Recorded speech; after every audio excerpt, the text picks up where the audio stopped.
Northern Canada is home to some of the most remote and rugged terrain anywhere on Earth, as well as some of the most beautiful mountains in the entire world. These are the MacKenzie Mountains.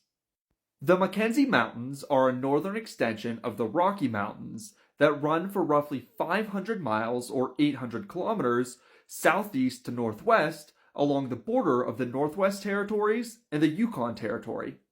Interestingly, the MacKenzie Mountains are home to the highest point in each territory.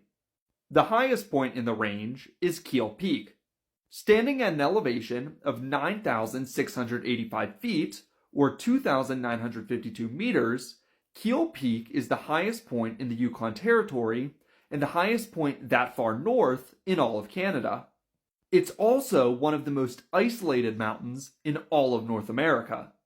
The second highest point in the MacKenzie Mountains, Mount Nirvana, is located roughly 140 miles or 225 kilometers southeast of Keel Peak.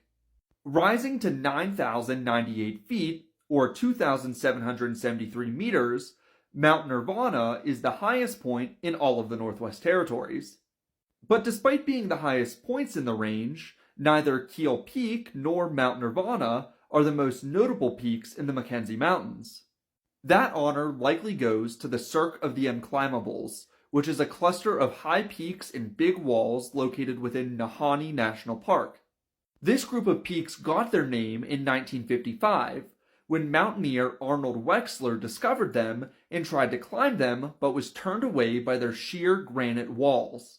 Despite their name, many of the peaks have been climbed since they were first discovered by Wexler roughly 70 years ago, and today, the most sought-after climb in all of the Cirque of the Unclimbables is the Lotus Flower Tower.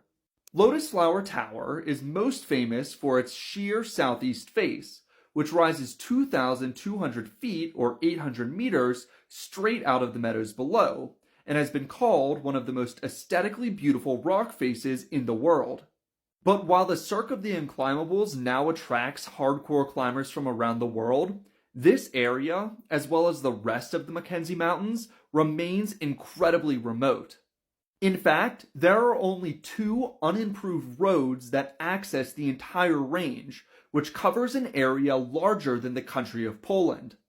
But if you do make the effort required to get there, then you'll be treated to some of the most beautiful scenery not only in Canada, but in the entire world. Have you ever heard of the MacKenzie Mountains? Let me know in the comments and let me know what you'd like to see next.